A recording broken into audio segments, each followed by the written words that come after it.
പാടലിപുത്ര ലോക്സഭാ മണ്ഡലത്തിൽ ഇത്തവണ ജയിക്കുമെന്ന വാശിയിലാണ് ലാലു പ്രസാദ് യാദവിന്റെ മകൾ മിസ ഭാരതി.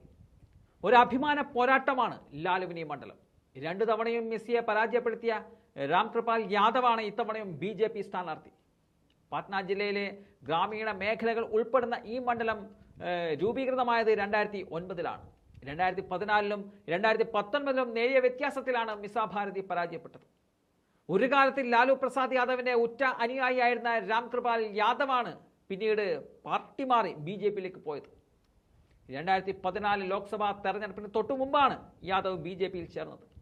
2014-ൽ 40,322 വോട്ടിനും 2019-ൽ 39,321 വോട്ടിനുമാണ് മിസ ഭാരതി പരാജയപ്പെട്ടത്. പാടലിപുത്രക്ക് മുൻപുണ്ടായിരുന്ന പാട്ന ലോക്സഭാ മണ്ഡലത്തിൽ നിന്നും രാംകൃപാൽ യാദവ് 3 തവണ തെരഞ്ഞെടുക്കപ്പെട്ടിട്ടുണ്ട്. ഒന്നാം മോദി സർക്കാരിൽ മന്ത്രിയായിരുന്നു അദ്ദേഹം. 2009-ൽ ലാലു പ്രസാദ് യാദവിന് സീറ്റ് വിട്ടു നൽകിയ രാംകൃപാൽ യാദവ് അന്ന് മത്സരിച്ചിരുന്നില്ല. പിന്നീട് 2014-ൽ പാടലിപുത്രയിൽ മത്സരിക്കാൻ രാംകൃപാൽ ആഗ്രഹിച്ചിരിക്കെയാണ് മിസ ഭാരതിയെ ലാലു രംഗത്തിറക്കിയത്.